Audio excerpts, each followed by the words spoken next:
아버지는 자신의 아들이 친아들이 아니라고 의심했다. 무자비한 아버지는 아내와 아들을 집에서 쫓아냈다. 인생 이야기 오디오북. 비가 내린다. 창밖에 부딪히는 빗방울 소리가 내 마음을 어지럽게 한다. 이 소리 참 익숙한데 오늘따라 왜 이렇게 마음이 무겁게 느껴질까?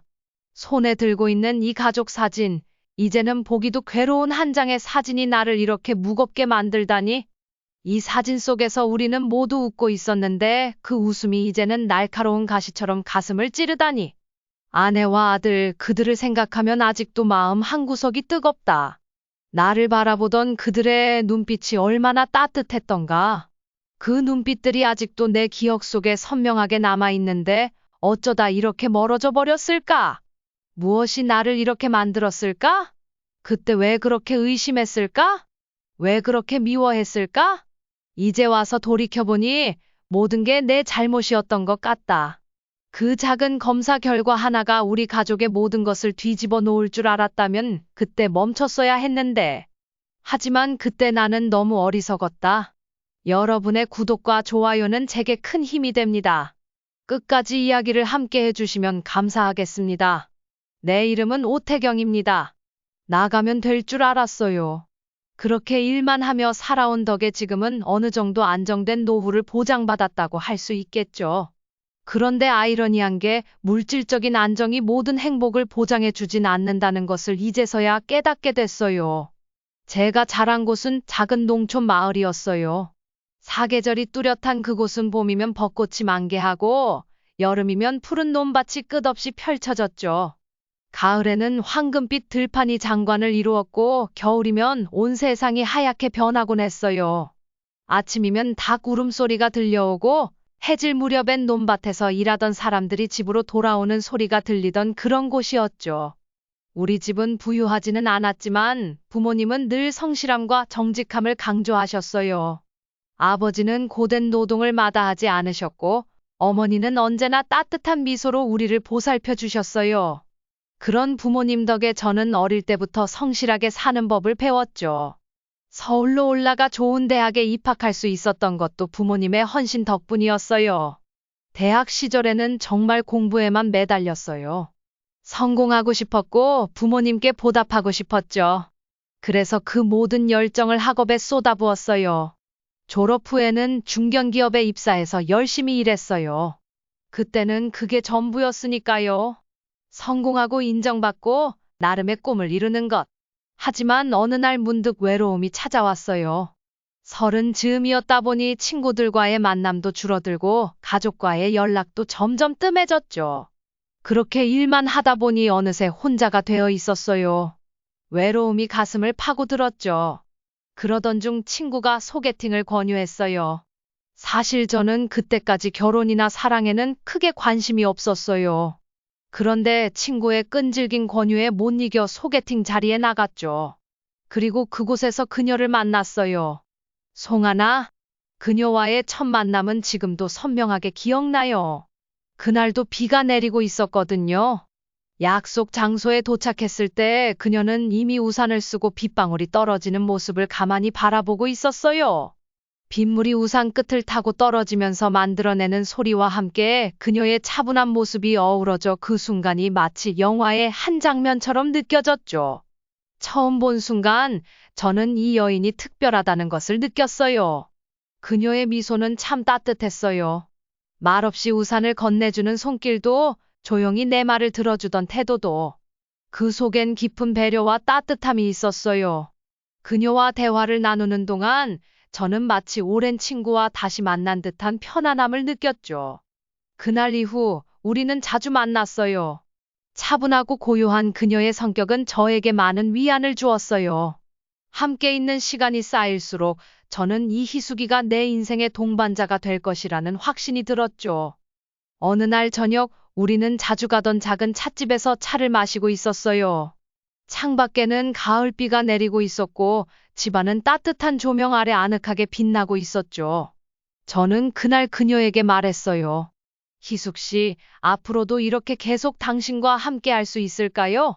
그녀는 잠시 저를 바라보다가 부드럽게 웃으며 고개를 끄덕였어요. 저도 그래요, 용수 씨. 당신과 함께라면 언제나 행복할 것 같아요. 그 말 한마디에 저는 그동안 쌓여있던 외로움이 한순간에 녹아내리는 것을 느꼈어요. 우리는 그렇게 결혼을 결심했어요. 결혼식 날, 저는 그녀의 손을 잡고 서약을 나누며 앞으로의 삶이 얼마나 행복할지 기대에 부풀어 있었죠. 희숙이의 미소는 저를 항상 편안하게 해주었고, 그녀와 함께라면 어떤 어려움도 이겨낼 수 있을 거라 믿었어요. 결혼식 날 우리는 서로에게 평생을 약속하며 눈물을 흘렸죠. 그녀의 눈에 맺힌 눈물이 햇살에 반짝이는 모습이 아직도 선명해요. 그러다 얼마 후 우리에게 첫 아이가 찾아왔어요. 아들이 태어났을 때 그 기쁨이란 말로 다 표현할 수 없을 정도였죠. 병원에서 처음으로 내 품에 안긴 작은 생명을 보면서 내가 이 세상에서 해야 할 일이 무엇인지 명확해졌어요. 작고 연약한 얼굴과 몸을 보며 저는 그 아기를 지키기 위해 내 모든 것을 걸어도 좋겠다는 생각이 들었어요. 그때부터 저는 아버지로서, 남편으로서 내 가족을 지키고 그들에게 최고의 삶을 제공하리라 결심했죠. 그동안 쌓였던 피로가 말끔히 가시는 것을 느꼈어요. 아내와 아들은 제 전부였고, 저는 그들을 위해서라면 무엇이든 할 수 있을 것 같았어요. 우리 집안은 언제나 웃음소리로 가득했죠. 아들이 처음으로 걸음마를 뗐을 때 우리는 둘 다 눈물을 흘리며 그 순간을 기뻐했어요. 그 작은 발걸음이 얼마나 소중했던지. 그때 우리 가족은 그야말로 완벽했어요. 아들은 시간이 흐르면서 점점 더 자라났고 그의 눈에는 항상 호기심이 가득했어요. 아들이 학교에 입학할 때가 다가오자 저는 그에게 제가 받지 못했던 최고의 교육을 해주고 싶다는 마음이 컸어요. 부모님이 저에게 가르쳐 주셨던 것들을 기억하며 내 아이에게도 더 나은 미래를 주고 싶었죠. 아내와 저는 아들이 학교에 잘 적응할 수 있도록 늘 그 곁을 지켰어요. 아들이 초등학교에 입학하던 날, 저는 그저 자랑스럽고 행복하기만 했어요. 아내와 함께 아들의 손을 잡고 학교로 데려가면서 그날의 아침은 어찌나 맑고 상쾌했던지 모든 것이 순조롭게 느껴졌어요. 아들은 우리를 보고 웃으며 손을 흔들었고 저는 그 모습에 가슴이 벅차올랐어요. 그날의 하늘은 맑고 푸르렀고 바람은 따스했어요. 마치 우리의 행복을 축복해주는 듯한 날씨였죠. 그때는 정말 행복했는데 그 행복이 영원할 줄 알았어요. 하지만 인생은 언제나 예상치 못한 방향으로 흘러가죠. 아들의 첫 학교 생활이 시작되면서 우리 가족에게 작은 변화들이 찾아왔어요. 그중 하나가 바로 그 혈액형 검사 결과였어요. 학교에서 받았던 그 작은 검사 결과지 한 장. 아무렇지 않게 생각했던 그 결과가 우리 가족의 모든 것을 뒤흔들 줄은 꿈에도 몰랐죠. 그날 아들이 학교에서 돌아오면 내민 혈액형 검사지를 보았어요. 아들의 혈액형이 B형이라고 적혀 있었죠. 저는 순간적으로 당황했어요. 저는 분명 내 혈액형이 O형이라고 알고 있었거든요. 어릴 적 부모님께서 그렇게 말씀하셨고 그 이후로 한 번도 의심한 적이 없었어요. 아내도 O형이니 당연히 아들도 O형일 거라고 생각했죠. 그런데 왜 아들의 혈액형이 B형이지? 아내가 물었어요. 무슨 문제라도 있어요? 저는 그저 고개를 저으며 웃었어요. 아니야, 그냥 좀 놀랐을 뿐이야. 하지만 속으로는 혼란스러웠죠. B형이라니 그럴 리가 없었어요. 그때부터 제 마음속에서 불안과 의심이 자라기 시작했어요. 정말 이 아이가 내 아들일까? 아니, 혹시 내가 잘못 알고 있는 걸까? 그동안 아무렇지도 않게 믿어왔던 내 혈액형이 잘못된 것이었을까? 아내에게 이 이야기를 꺼내고 싶었지만 도저히 입이 떨어지지 않았어요. 아들을 바라보며 웃고 있는 그녀를 보면서 그 말을 할 수가 없었죠. 만약 내가 틀렸다면 그냥 내 착각일 뿐이지만 만약 내가 옳다면 이 모든 것이 무너질지도 모른다는 생각에 점점 더 혼란에 빠져들었어요. 그 후로 저는 아들에게 차갑게 대하기 시작했어요. 나 자신도 왜 그런지 모를 만큼 내 마음속에 의심이 점점 더 커져갔어요. 아들이 내 친아들이 아니라는 생각이 머릿속에서 떠나지 않았죠. 그때부터 저는 아들에게 가혹하게 굴기 시작했어요. 그가 내가 기대했던 것과 다르다는 이유로 저는 그에게 차갑고 냉정해졌어요. 아내는 그런 내 태도를 이해하지 못했고 저는 점점 더 혼자만의 세계에 갇혀갔어요. 아내와의 관계도 서서히 멀어지기 시작했죠. 그녀를 사랑했지만 그 사랑만으로는 내 의심과 불안을 잠재울 수 없었어요. 저는 점점 더 아내와 아들에게 냉대하게 되었죠. 그들이 나를 이해하지 못할 거라는 생각에 저는 그들로부터 스스로를 멀리하기 시작했어요. 모든 것이 무너져 내리는 것만 같았죠. 행복했던 시절은 이제 아득한 과거의 일이 되어버렸고, 저는 그 시절을 그리워하며 후회 속에 살아가고 있어요. 내가 왜 그랬을까? 왜 그런 의심에 사로잡혀 내 인생을 망쳐버렸을까? 그날 이후로 모든 것이 달라졌어요. 매일 아침 아들이 학교에 가는 모습을 보면서도 내 머릿속은 온통 그 혈액형 검사 결과로 가득 찼어요. 아내 하나과 아들 사이에 흐르는 따뜻한 교감이 나에게는 점점 더 차갑게 느껴졌죠. 어느 날 저녁, 아내는 제가 좋아하는 생선조림을 준비해 두고는 조심스럽게 저를 불렀어요. 용수 씨, 오늘은 당신이 좋아하는 생선을 준비했어요. 맛있게 먹고 힘내요. 그녀는 애써 웃음을 지었지만 저는 그 미소를 더 이상 편안하게 받아들일 수 없었어요. 내 마음속의 의심과 불안은 이미 그녀의 따뜻함을 차단한 지 오래였죠. 식탁에 앉아도 저는 쉽게 음식을 입에 넣지 못했어요. 아내와 아들은 그런 저를 조심스럽게 바라보았죠. 아들은 제가 점점 더 냉담해지는 것을 느끼고 있었는지 저와 눈을 마주치지 않으려고 애쓰고 있었어요. 아내는 제 침묵이 불편해 보였는지 나지막하게 말을 꺼냈죠. 요즘 당신 너무 피곤해 보여요. 회사 일 때문이에요? 저는 그녀의 질문에 대답하지 않았어요. 대신 그저 고개를 숙인 채 생선조림을 천천히 씹었어요. 그 맛이 어땠는지조차 기억나지 않아요. 그저 무거운 침묵만이 우리 사이를 가득 채우고 있었죠. 아들은 저를 의식한 듯 숟가락을 들다가도 다시 내려놓고는 주눅든 얼굴로 밥을 먹었어요. 그렇게 몇 분이 흘렀을까요?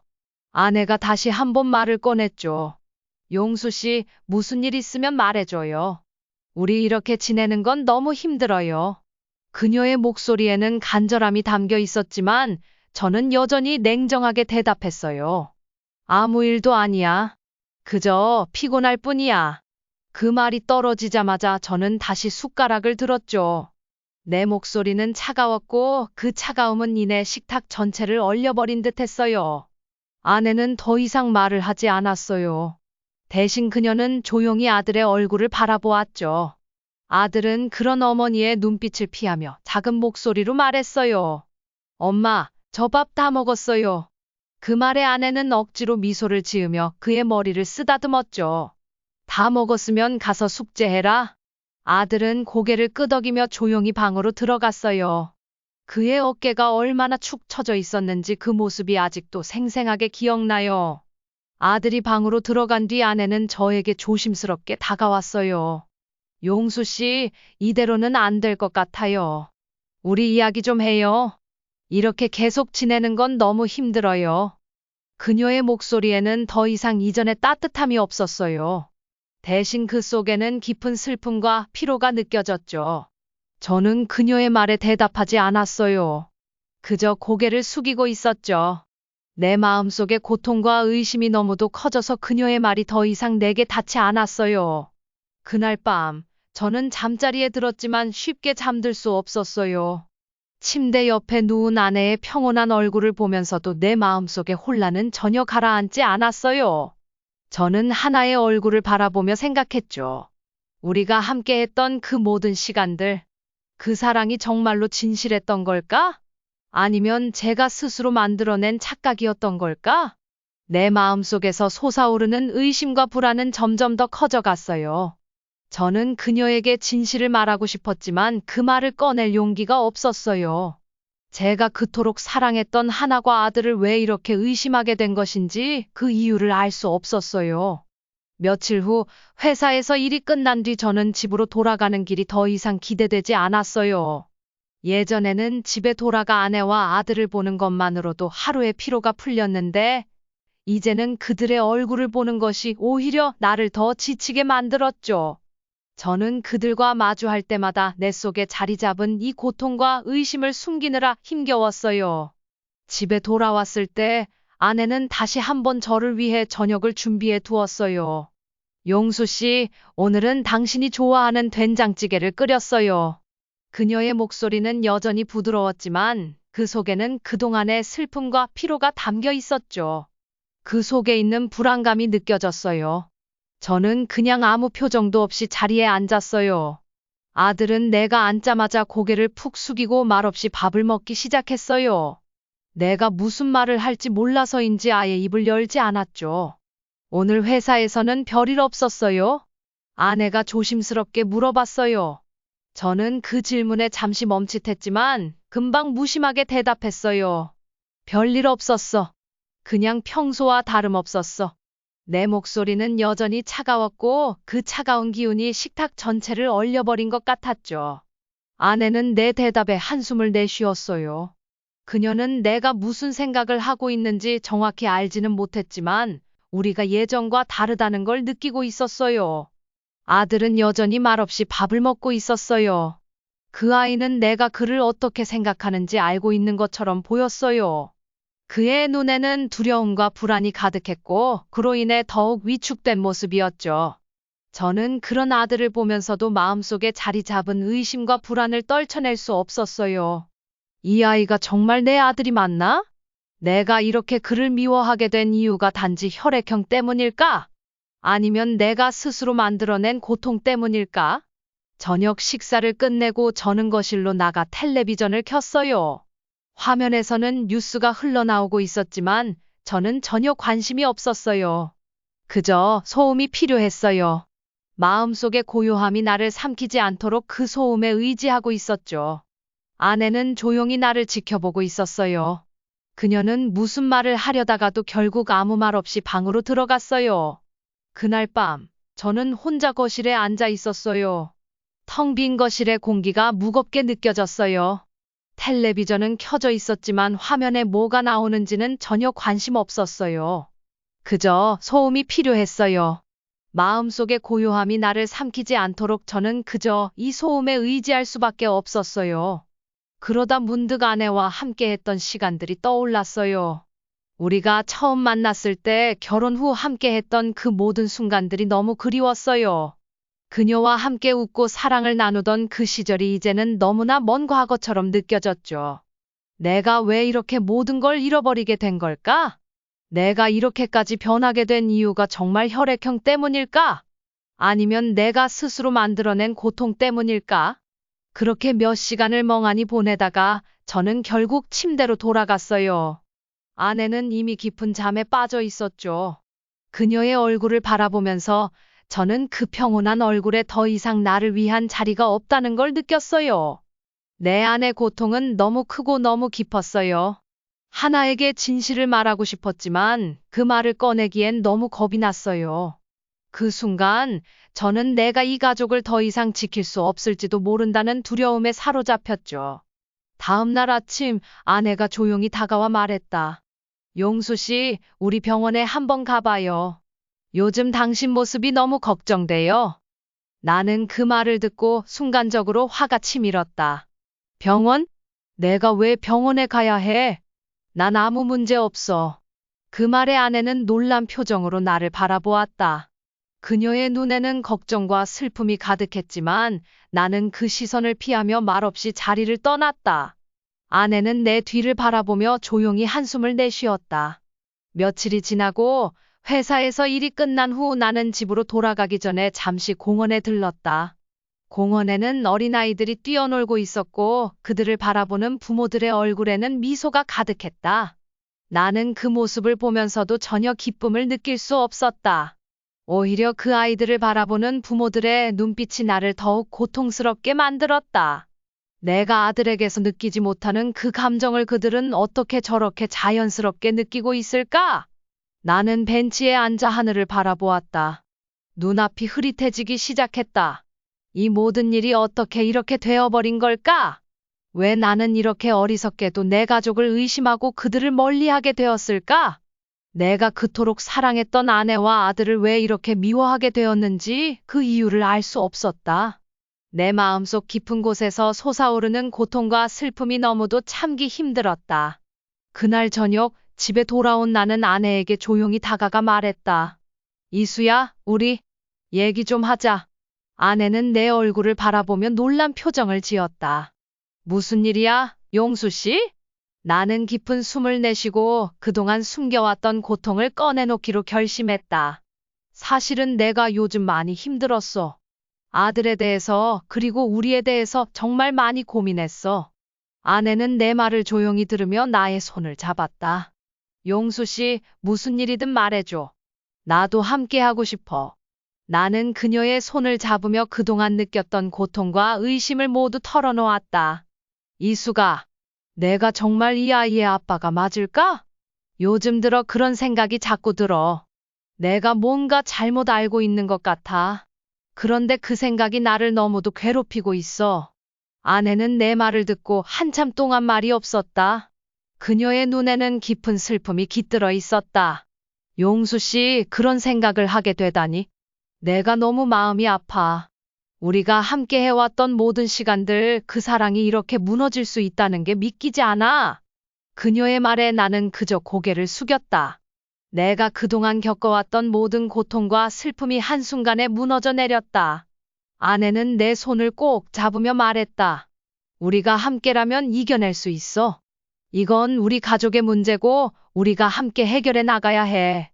용수 씨, 우리 다시 시작하자. 아들과 나, 그리고 당신. 우리가 함께라면 이겨낼 수 있을 거야. 그 말에 나는 처음으로 마음의 안정을 느꼈다. 그동안 나 혼자서 짊어졌던 고통과 슬픔을 이제는 함께 나눌 수 있다는 생각에 나는 조금이나마 안도감을 느꼈다. 아내의 따뜻한 손길과 그 말 한마디가 나를 구원해 주었다. 나는 다시 그녀를 사랑할 수 있다는 희망을 품게 되었다. 그날 밤 나는 오랜만에 깊은 잠에 빠졌다. 마음속에 무거운 짐이 조금이나 내려간 것 같았다. 다음 날 아침 나는 아내와 함께 아침을 준비하며 아들을 기다렸다. 아들은 여전히 밝은 모습으로 식탁에 앉아 있었고 나는 그 모습을 보며 오랜만에 진심으로 미소를 지었다. 아빠, 오늘은 저랑 같이 학교 가요. 아들은 신나게 내게 말했다. 나는 그 말을 듣고 잠시 망설였지만 이내 고개를 끄덕였다. 그래, 오늘은 아빠가 같이 가줄게. 그 말에 아들은 환하게 웃었고 아내도 그 모습을 보며 미소 지었다. 그 순간 나는 내가 다시금 이 가족의 일원으로 돌아올 수 있다는 희망을 느꼈다. 하지만 마음속의 의심이 완전히 사라진 것은 아니었다. 나는 여전히 불안했고 그 불안감은 내 안에서 조금씩 자라나고 있었다. 그 의심은 마치 작은 불씨처럼 내 마음속에서 타오르고 있었고 언제든 다시 불길로 번질 준비를 하고 있었다. 나는 그것을 완전히 없애버릴 수 있을지 알 수 없었지만 이제는 아내와 함께 이겨낼 수 있다는 생각에 조금이나마 위안을 얻을 수 있었다. 그 이후로도 내 마음속에 자리 잡은 의심은 쉽게 사라지지 않았다. 아내와의 대화로 잠시 마음의 평온을 찾을 수 있었지만 그 평온은 오래가지 않았다. 하나은 나와 아들 사이의 갈등을 해결하고자 더 많이 노력했지만 내 완고함과 차가움은 그대로였다. 아들을 볼 때마다 마음속에서 불안과 의심이 고개를 들었고 그 의심은 점점 더 깊어졌다. 이 의심은 마치 독처럼 내 안에 스며들어 모든 것을 잠식하고 있었다. 시간이 흐를수록 나는 가족과의 거리를 두기 시작했다. 아내는 여전히 나를 이해하려고 했지만 나는 그녀의 애정이 오히려 나를 더 고통스럽게 만든다고 느꼈다. 우리는 함께 식사를 했지만 그 자리에서 나는 거의 말을 하지 않았다. 아내가 무슨 말을 걸어도 나는 무심하게 대답하거나 그냥 고개를 끄덕일 뿐이었다. 아들은 그런 내 태도에 점점 주눅이 들었고 우리 사이의 대화는 점점 줄어들었다. 어느 날 아내가 조심스럽게 내게 말했다. 용수 씨, 학교에서 학부모 상담회가 있다고 해요. 아들이 아빠와 엄마가 꼭 오길 바라고 있어요. 그녀의 말에 나는 잠시 망설였다. 학교에서의 상담이 나에게 큰 부담으로 다가왔다. 하지만 아내의 간절한 눈빛과 아들의 기대에 찬 표정을 무시할 수 없었다.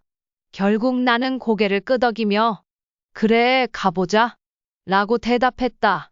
학교에 도착했을 때 교실은 부모들과 아이들로 가득 차 있었다.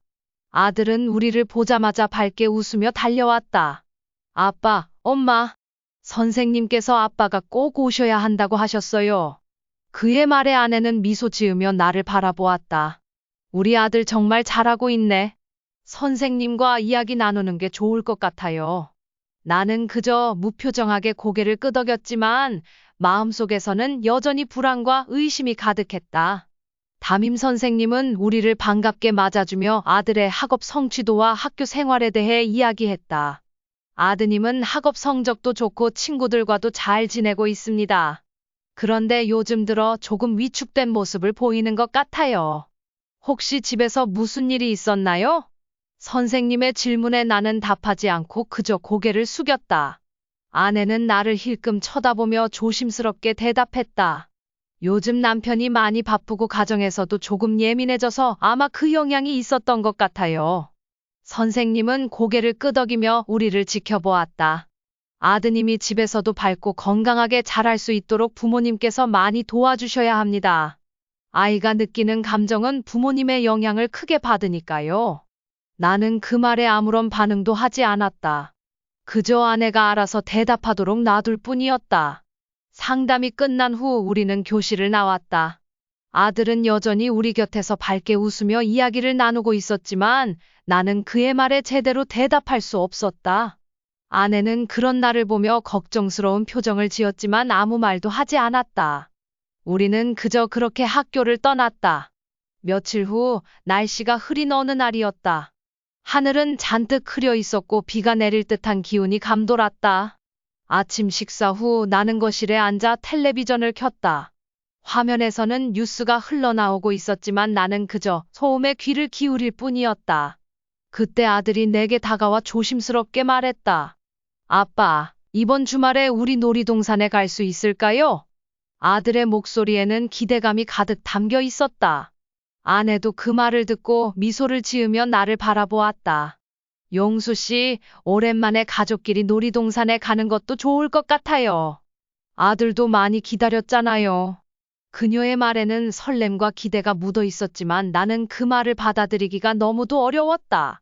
내 마음속 깊은 곳에서 그 기대를 받아들이는 것이 버겁게 느껴졌다. 내 머릿속에서는 여전히 불안과 의심이 스쳐 지나가고 있었다. 나는 결국 무겁게 입을 열었다. 오늘은 안 될 것 같아. 아빠가 요즘 회사 일도 많고 몸도 좀 피곤해서 엄마랑 둘이 다녀오면 좋겠구나. 내 말이 떨어지자마자 아들의 얼굴은 금세 어두워졌다. 그의 눈빛에서 기대감이 사라지는 것을 보며 내 가슴은 무거워졌다. 하지만 나는 그 무거움 속에서도 그를 밀어낼 수밖에 없었다. 아내는 아들의 어깨를 조심스럽게 감싸 안으며 말했다. 아빠가 요즘 많이 피곤하시니까 우리 둘이 다녀오자. 엄마랑도 오랜만에 둘이 시간을 보내는 것도 좋잖아. 아들은 고개를 끄덕였지만 그 얼굴에는 여전히 실망감이 묻어 있었다. 그는 어쩔 수 없이 아내와 함께 놀이동산에 가겠다고 동의했지만 그의 표정은 전처럼 밝지 않았다. 그들이 집을 나서는 동안 나는 창밖을 바라보며 그들을 지켜보았다. 흐린 날씨에 비가 조금씩 내리기 시작했다. 빗방울이 창문을 두드리며 내 마음을 더욱 어지럽혔다. 그들이 떠난 후 나는 혼자 남아 거실에 앉았다. 텔레비전을 켰지만 어떤 프로그램도 내 마음을 달래주지 못했다. 화면에 비치는 장면들은 그저 희미하게만 느껴졌다. 나는 한숨을 쉬며 고개를 떨궜다. 시간이 흐르자 아내와 아들이 놀이동산에서 돌아왔다. 아들은 여전히 아빠와 함께하지 못한 것에 실망한 듯했지만 나를 보며 억지로 미소를 지어 보였다. 아빠, 놀이동산 정말 재미있었어요. 다음에는 꼭 같이 가요. 그의 말에 나는 그저 고개를 끄덕였지만 내 마음속에서는 이미 깊은 상처가 자리 잡고 있었다. 그 상처는 점점 더 커져가고 나를 갉아먹고 있었다. 그날 밤 나는 침대에 누워 천장을 바라보며 생각했다. 내가 왜 이렇게 되었을까? 왜 나는 이토록 아내와 아들을 멀리하게 되었을까? 그들을 사랑해야 할 내가 왜 이토록 그들을 밀어내고 있는 걸까? 내 마음속 깊은 곳에서는 여전히 불안과 의심이 나를 괴롭히고 있었다. 나는 그 고통에서 벗어나고 싶었지만 그럴 수 있는 방법을 알 수 없었다. 며칠이 지나고 어느 날 아침이었다. 아내가 내게 다가와 조용히 말했다. 용수 씨, 이번 주말에 가족 모임이 있어요. 당신도 함께 가야 하지 않을까요? 그녀의 목소리에는 조심스러움이 깃들어 있었지만 나는 그 제안이 너무도 부담스럽게 느껴졌다. 나는 피곤하다는 이유를 대며 그 제안을 거절했다. 아내는 더 이상 나를 설득하지 않고 그저 조용히 고개를 끄덕였다. 그날 저녁 아내와 아들은 모임에 참석하기 위해 나갔고 나는 혼자 집에 남았다. 집안은 고요했고 나 혼자만의 시간이 주어졌지만 그 고요함이 오히려 나를 더 깊은 고독 속으로 몰아넣었다. 텔레비전을 켰지만 그 어떤 것도 내 마음을 달래주지 못했다.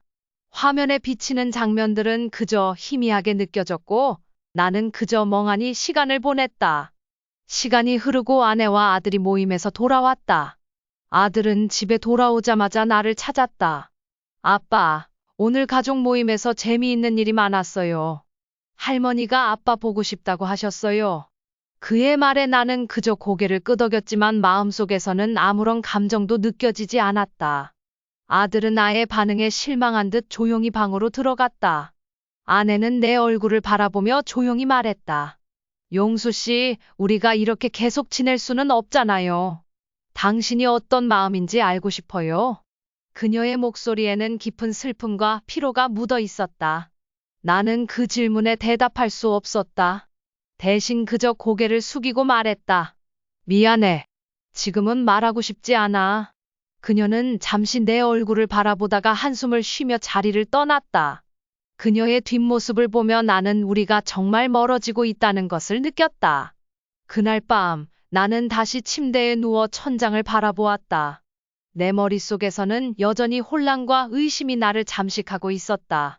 내가 정말로 이 아이의 아버지가 맞는지에 대한 의심이 내 마음속에서 커져가고 있었다. 그리고 그 의심은 나의 모든 것을 망가뜨리고 있었다. 아내와 아들이 잠든 침실은 조용했지만 내 마음은 결코 고요하지 않았다.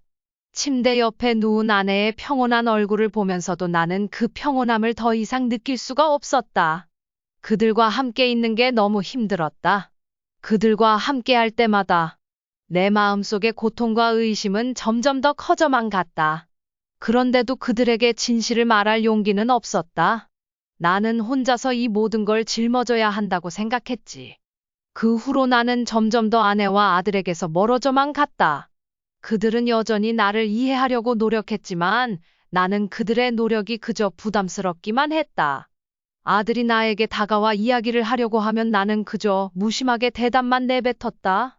아내는 그런 나의 태도에 점점 더 지쳐갔다. 그녀는 여전히 나를 사랑했지만 그 사랑만으로는 내 마음속의 불안을 잠재울 수 없었다. 나는 점점 더 혼자만의 세계에 갇혀갔다.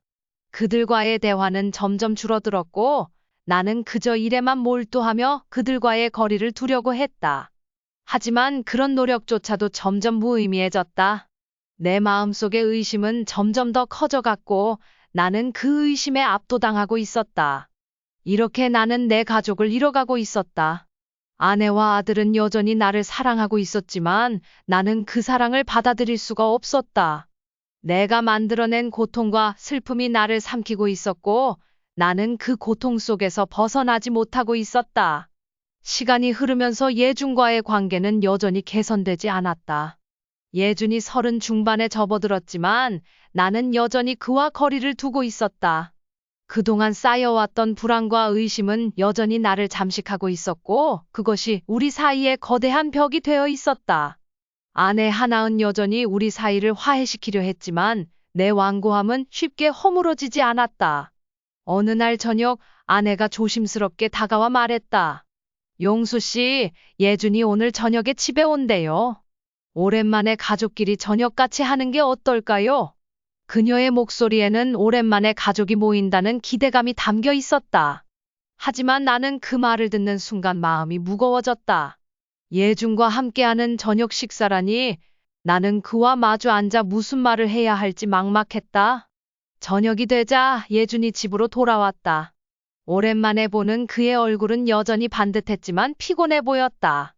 예준은 나를 보며 미소를 지었지만 나는 그 미소를 어떻게 받아들여야 할지 몰라 어색하게 고개를 끄덕였다. 우리는 식탁에 앉아 조용히 식사를 시작했다. 아내는 어색한 분위기를 풀어보려는 듯 이런저런 이야기를 꺼냈지만 나는 여전히 마음이 무거워 그 대화에 쉽게 끼어들 수 없었다. 예준이 조심스럽게 말을 꺼냈다. 아버지, 요즘 어떻게 지내세요? 그의 목소리에는 오랜만에 가족과 시간을 보내고 싶어 하는 마음이 담겨 있었다. 나는 그의 시선을 피하며 건조하게 대답했다. 뭐 별일 없지. 그냥 지내고 있어. 내 대답은 차가웠고 그 차가움은 식탁 전체를 얼려버린 듯했다. 아내는 우리 사이의 어색함을 느끼며 얼른 다른 이야기를 꺼냈다. 예준아, 요즘 회사 일은 어때? 바쁘니? 예준은 억지로 미소를 지으며 대답했다. 네, 조금 바빠요. 그래도 할 만해요. 그는 아내와의 대화를 통해 분위기를 풀어보려 했지만 나는 여전히 그와 거리를 유지하려고 했다. 식사를 마친 후 나는 서둘러 자리를 떠나 방으로 들어갔다. 미안해. 오늘 좀 피곤해서 먼저 들어가 볼게. 그 말에 예준과 아내는 당황했지만 나는 그들을 뒤로 한 채 방으로 들어갔다. 방에 들어와 침대에 주저앉자마자 머릿속이 어지러워졌다. 왜 이렇게 아들과의 시간이 힘든 걸까? 왜 나는 그를 사랑할 수 없는 걸까? 내 마음속 깊은 곳에 자리 잡은 불안과 의심은 여전히 나를 사로잡고 있었다. 시간이 얼마나 흘렀을까? 갑자기 거실에서 전화벨이 울렸다. 아내가 전화를 받더니 곧 다급한 목소리로 나를 불렀다. 용수 씨, 빨리 나와봐요. 큰일 났어요. 나는 놀라서 방을 나와 아내를 바라보았다. 그녀의 얼굴은 창백해져 있었고 손에 쥐고 있는 전화기가 떨리고 있었다. 예준이가 사고를 당했대요. 그 말을 듣는 순간 내 머릿속이 하얘졌다. 모든 감각이 멈춰버린 듯했다. 어디서? 어떻게? 나는 간신히 목소리를 짜내 물었다. 아내는 눈물을 흘리며 떨리는 목소리로 말했다. 병원에서 전화 왔어요. 예준이가 교통사고를 당했대요. 빨리 가봐야 해요. 우리는 급히 병원으로 달려갔다. 병원에 도착했을 때 응급실은 어수선했고 나는 그곳에서 의사와 간호사들이 바쁘게 움직이는 모습을 바라보며 멍하니 서 있었다. 아내는 의사를 붙잡고 다급하게 물었다. 예준이는 어떻게 된 거예요? 우리 아들이 괜찮은 거죠? 의사는 무거운 표정으로 말했다.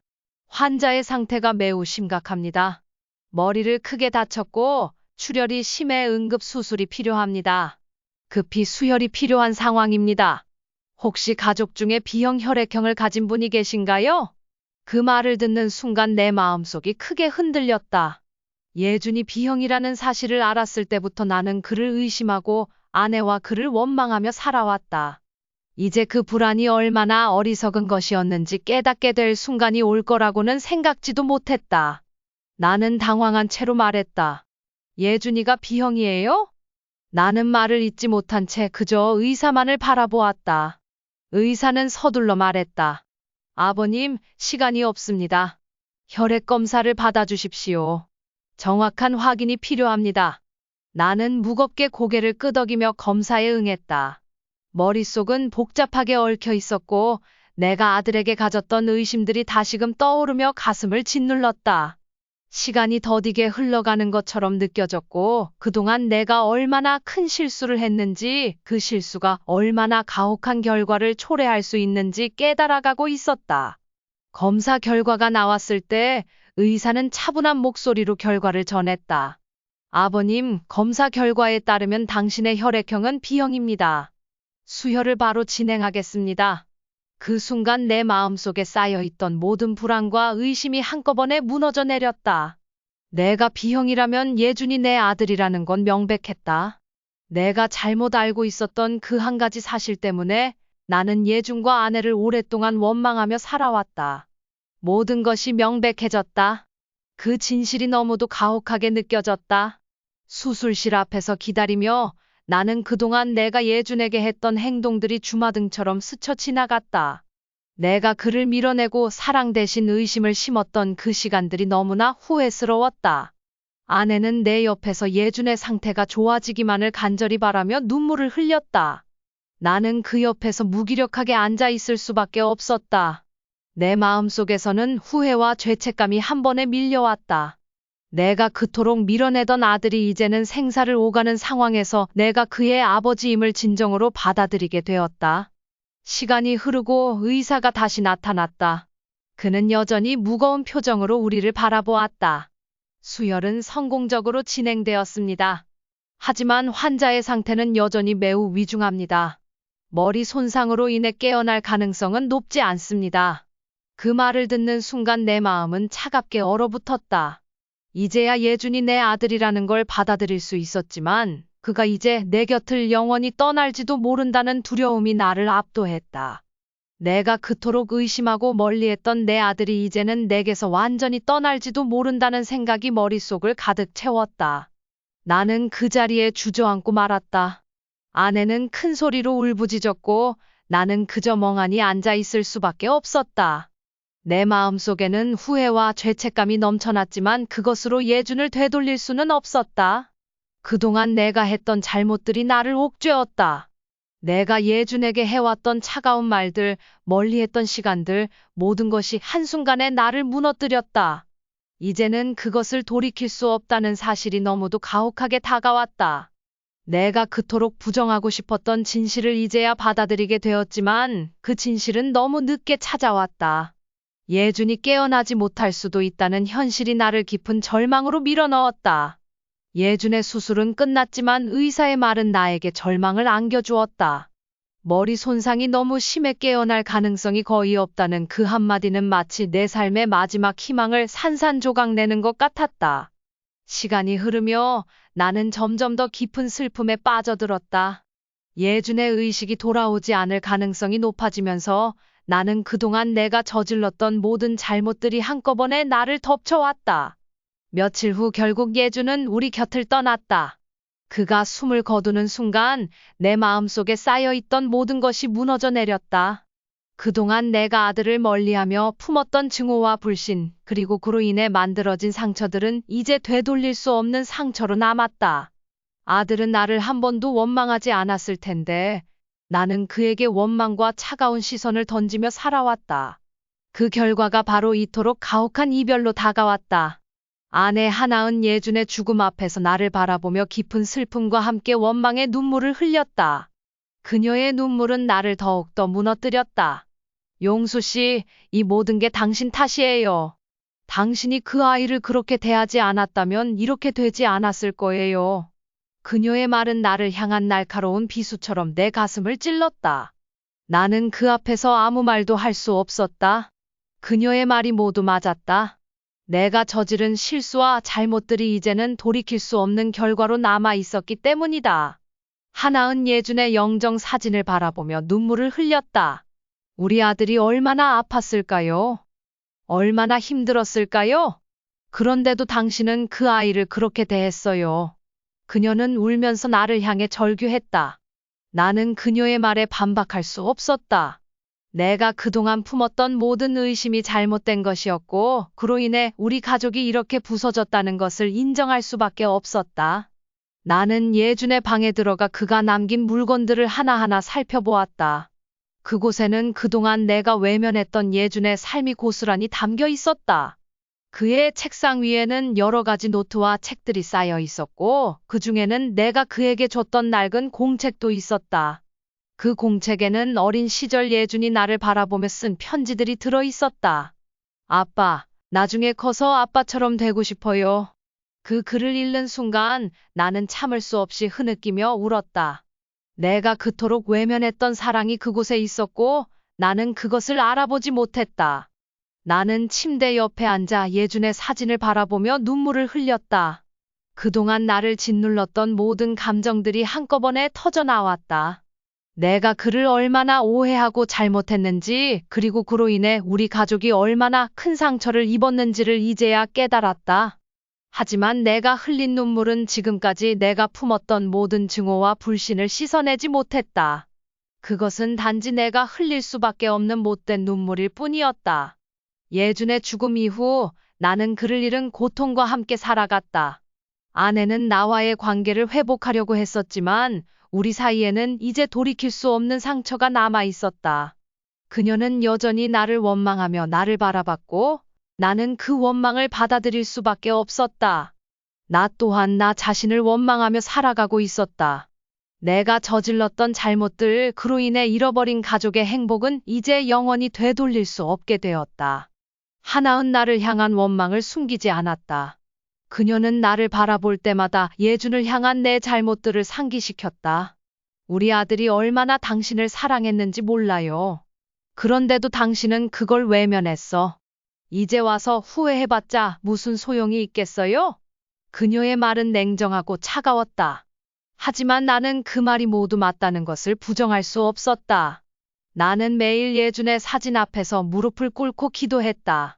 하지만 그 기도는 아무 소용이 없었다. 내가 무엇을 하든 예준은 돌아오지 않았다. 내 잘못은 너무나 크고 그로 인한 상처는 영원히 치유되지 않을 것이다. 내가 그토록 두려워했던 진실을 이제는 받아들여야 했다. 내가 흘리는 눈물은 그저 나 자신을 위한 눈물일 뿐이었다. 아내의 눈물과는 달랐다. 그녀의 눈물은 진정한 슬픔에서 나온 것이었고, 내 눈물은 내가 저지른 잘못을 마주했을 때 흘리는 못된 눈물이었다. 내가 그렇게 두려워했던 진실은 결국 내가 직면해야 할 현실이 되었다. 이제 나는 그 현실 속에서 살아가야 했다. 내가 저지른 잘못들을 되돌릴 수 없다는 사실을 받아들이며 그 상처를 안고 살아가는 것이 내 운명이 되었다. 이 이야기는 실제로 있을 법한 상황들을 바탕으로 구성되었지만 많은 부분이 픽션입니다. 세상을 살아가며 때로는 작은 오해와 잘못된 믿음이 큰 비극으로 이어질 수 있습니다.